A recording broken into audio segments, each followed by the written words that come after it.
Hello dear students, myself CMA Padmaja Buzruk. I will discuss partnership accounts. Go to study note number 6, partnership accounts. I will be discussing dissolution of partnership firm. We'll see piecemeal distribution.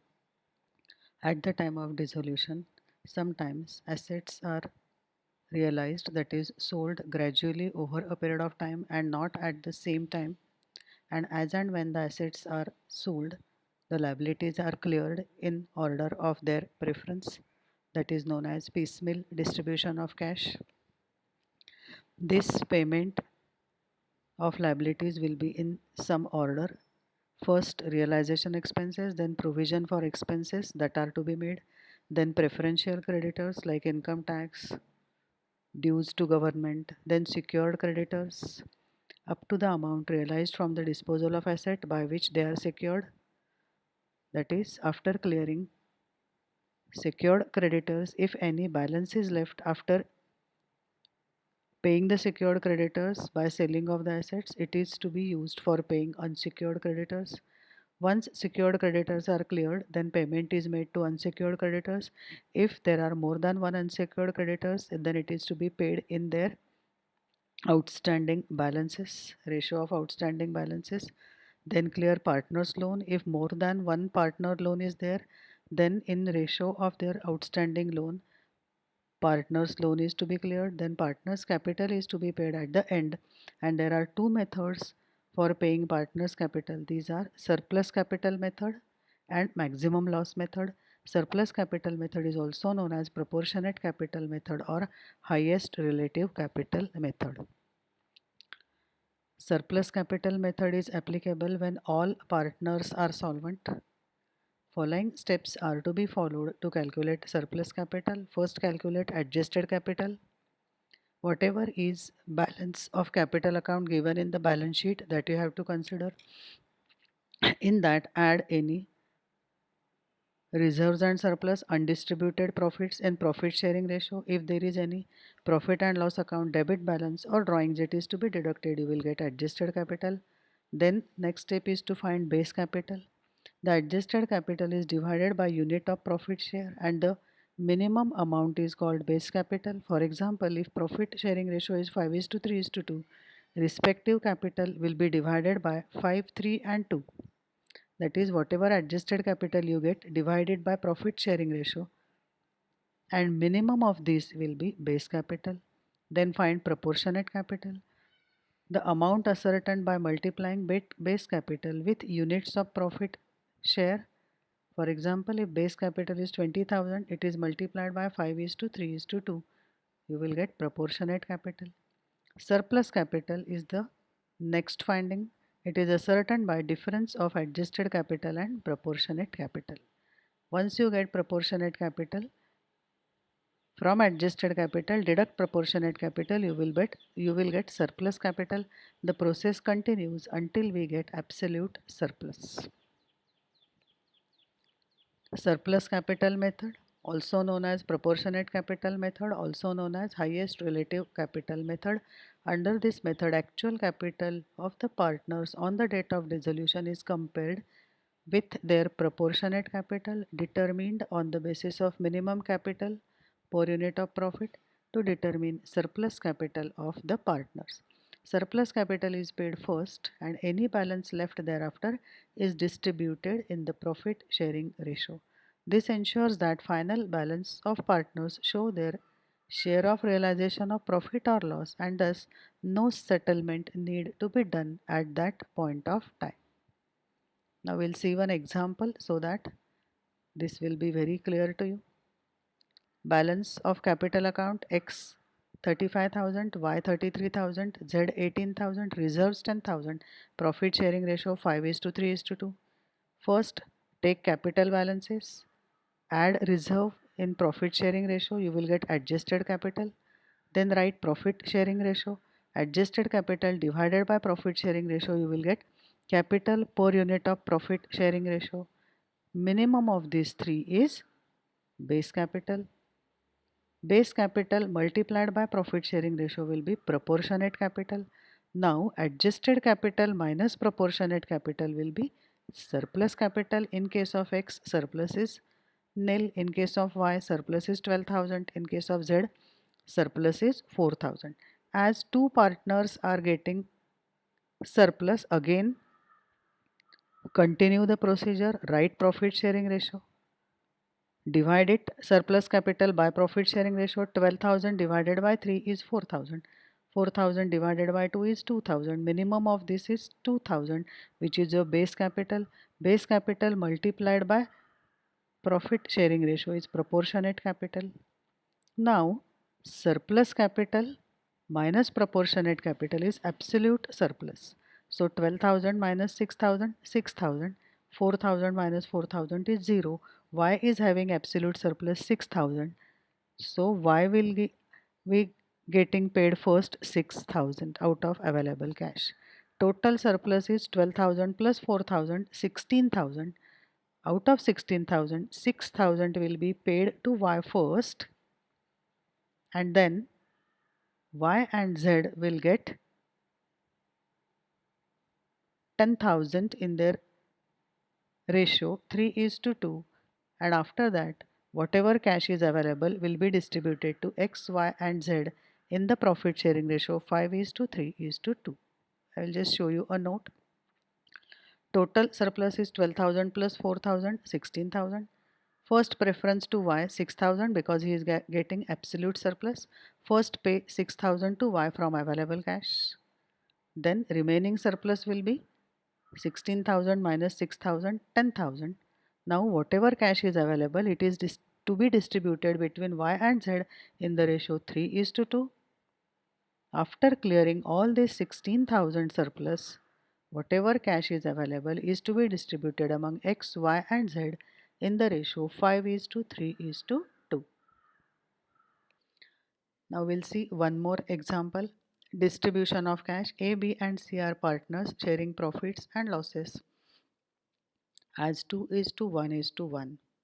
The balance sheet as on 31st March 18 when they dissolved their partnership was as under: capital of ABC, reserves, B's loan, creditors, government dues. On the liability side and asset side you have sundry assets and cash. 2,000 was spent for packaging of material before sale.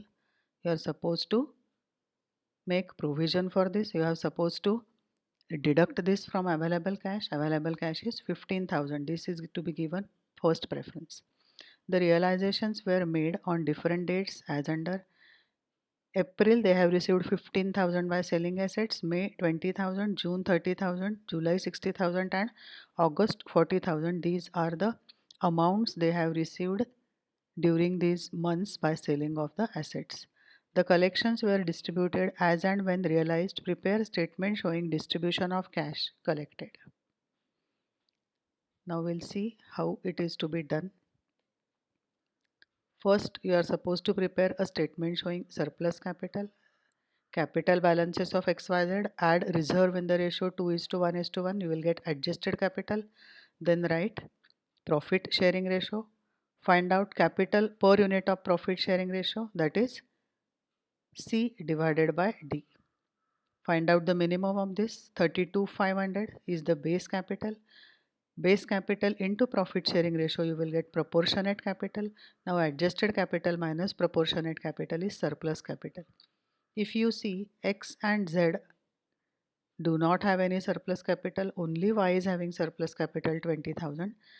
So from the available cash, after clearing all third party liabilities, partners loan, whatever cash is available, first clear Y's capital to the extent of 20,000, then available cash is to be distributed among X, Y and Z in the ratio 2 is to 1 is to 1.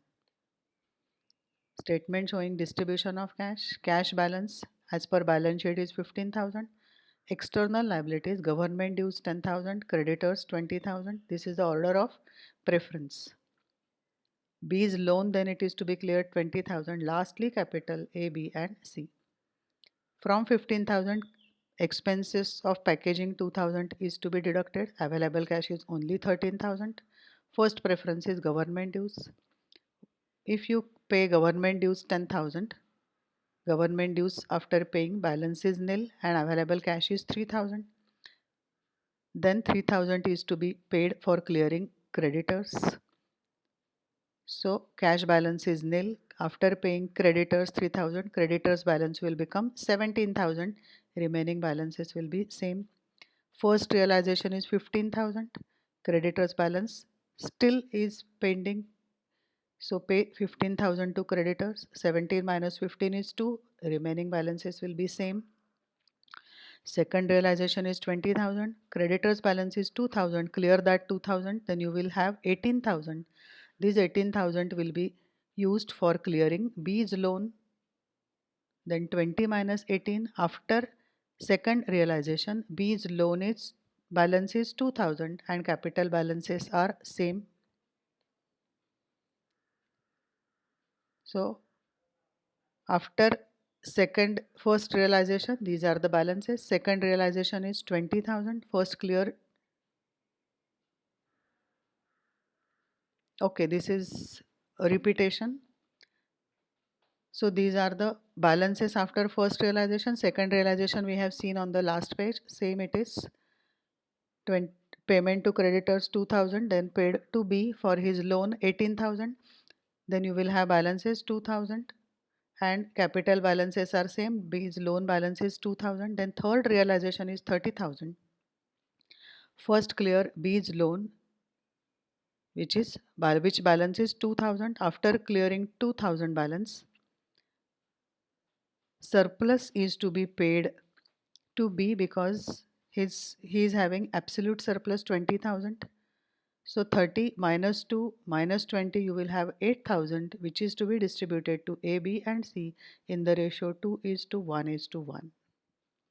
So you will have these capital balances 65 minus 4, 52,500 minus 20,000 minus 2,000 and 32,500 minus 2,000. These are the balances after third realization. Fourth realization is 60,000. Surplus is cleared. So all the three partners will get it in the ratio 2 is to 1 is to 1. So this is the balance left. Fifth realization is 40,000. It is to be paid to partners in the ratio 2 is to 1 is to 1. So loss on realization is 11,000, 5,500 and 5,500. This is in profit sharing ratio, that is 2 is to 1 is to 1.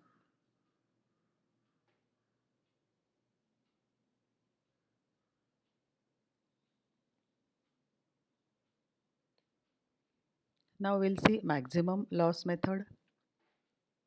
Steps: prepare a statement showing distribution of cash, pay off external liabilities. After all the payment is made for external liabilities, the partners will be paid off. Total due of partner less net balance of realization will be maximum loss. So directly you are supposed to prepare statement showing distribution of cash.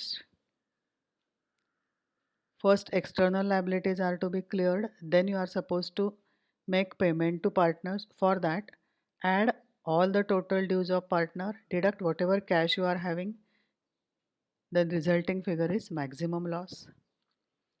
Next step is maximum loss shall be shared among the partners in their profit sharing ratio as if there will be no further realization.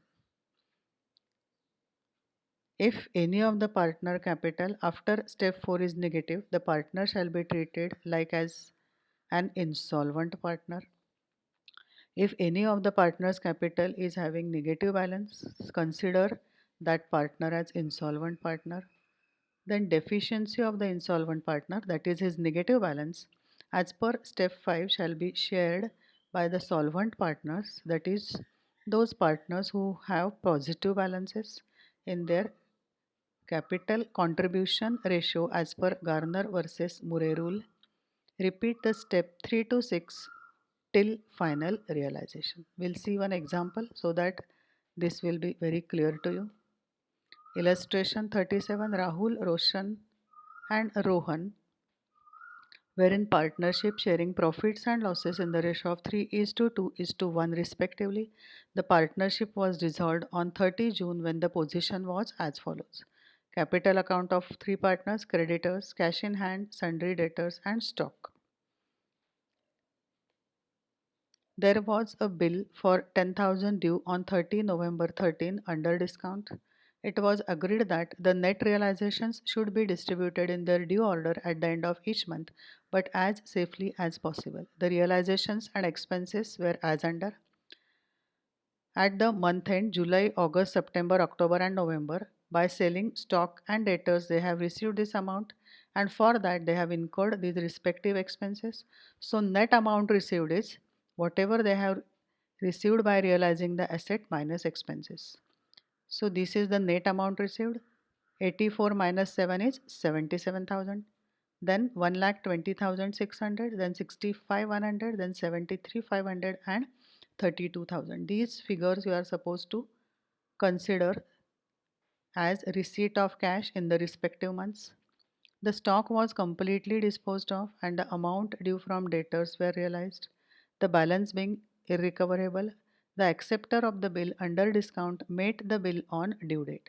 So first you are supposed to keep aside 10,000, but as he has met the bill on due date, again add 10,000 back in the last installment, because last installment is November, bill is due on November. In the month of November he has met the bill, so last installment add 10,000, and in the earlier installment after clearing third party liabilities deduct 10,000 for this contingent liability, but as the bill is made in the last installment November, again add 10,000.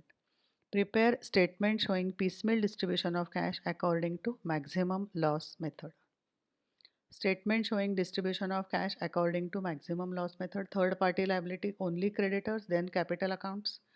Write down the balances dues. Cash on hand on 30 June is 28,000. It is to be paid to creditors. So creditors balance is after deducting this 1,82,000.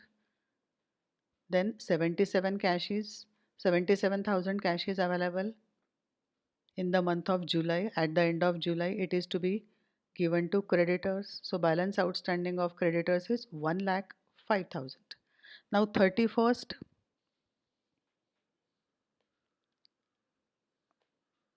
August balance is 1,20,600.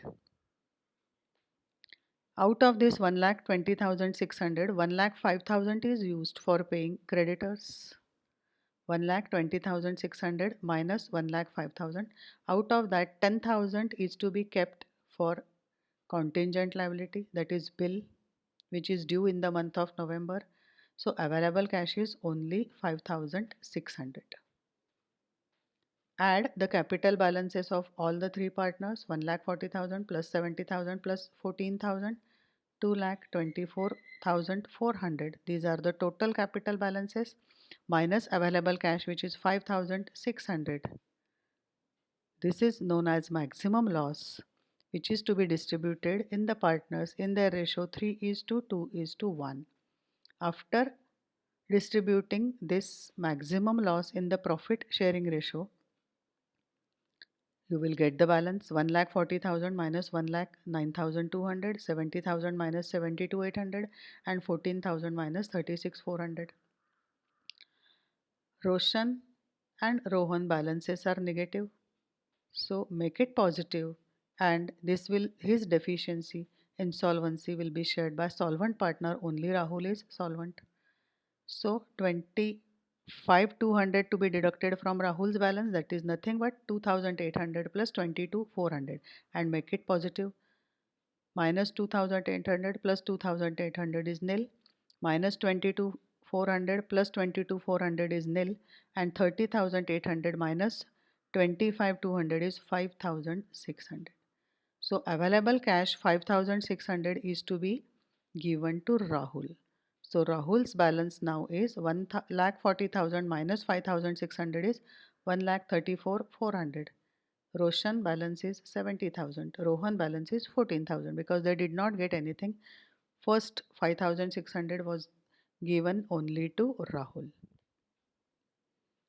Now again you are supposed to find out maximum loss. Add these three capital balances: 134,400 plus 70,000 plus 14,000, 2,18,400 minus whatever cash balance you are having, cash you are having with you, which is 65,100 in September. So you will get maximum loss. Maximum loss is to be distributed in profit sharing ratio. Deduct maximum loss. Now see, last partner has got negative balance. It is to be distributed between first two partners in their capital ratio. 11,550 negative, so 11,550 positive here. This 11,550 is to be distributed among the partners in their capital ratio. 7,700 and 3,850. So cash, he after deducting their deficiency, you will get the balance outstanding is 50050 and 15,050. That is the distribution of cash. Now find out the balance outstanding. This balance outstanding is nothing but 1,34,400 minus 50050 and 70,000 minus 15,050. His balance, last partner's capital balance, will be 14,000 only. Now add these three capital balances, deduct available cash. Available cash is 73,500. You will get maximum loss. Maximum loss is to be distributed in their profit sharing ratio. Deduct maximum loss from the capital balances outstanding. Now all the three are positive, so this is cash payment to be made. So 84,350 minus 44,350, 44,450, sorry, will be 39,900. 54,950 minus 28,350, 26,600 and 14,000 minus 700 is 13,300. These are the capital balances. Add these three, deduct 42,000. 42,000 is nothing but 32,000 plus 10,000 which you kept aside earlier. The bill was made on due date, so you are supposed to add it. Maximum loss you will get this minus this is maximum loss. It is to be distributed in profit sharing ratio. Deduct this maximum loss. All the figures are positive, so this is cash distribution. Realization loss is 13,900 minus 21,000, 18,900. 26,600 minus 14,000 is 12,600 and 13,300 minus 7,000 is 6,300. This is realization loss. It is in their profit sharing ratio.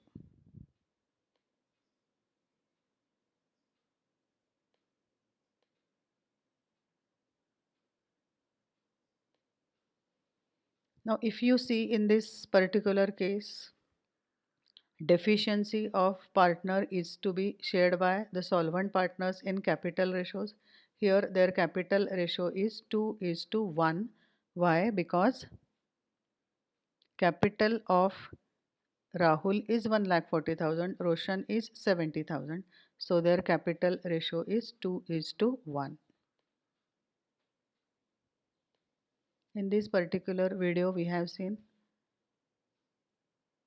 piecemeal distribution in this two methods, surplus capital method and maximum loss method, payment of partners capital on dissolution of a firm. Thank you.